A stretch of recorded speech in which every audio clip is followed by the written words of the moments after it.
প্রথমবার আমরা উঠছি এই বাসে, আপনাদের সঙ্গে আমাদের অভিজ্ঞতা একটু শেয়ার করে নিই।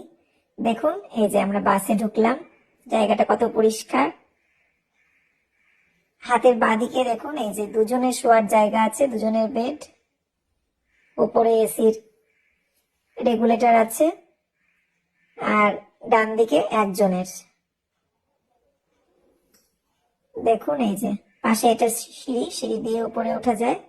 এদিকে একজনের উপরে একজনেরই বেড আছে, আবার যেখানে দুজনের তার উপরে দুজনেরই বিছানা, আর এইখানে জুতো রাখার জায়গা।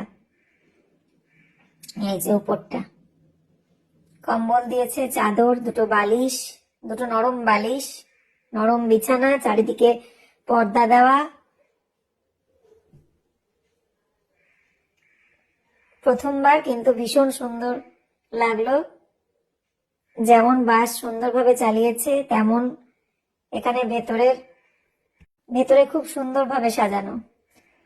সাথে দিয়েছিল 1/2 লিটারের একটা জলের বোতল, একটা কেক, একটা চিপসের প্যাকেট, আর একটা স্লাইস। হ্যাঁ, টিকিটের দামটা বলে দিই। টিকিটের দামটা ট্রেনের থেকে একটু বেশি। টিকিট নিয়েছিল সম্ভবত 2200 বা 2300 টাকা। দেখুন সবাই ঘুমিয়ে পড়েছে, তাহলে গুড নাইট।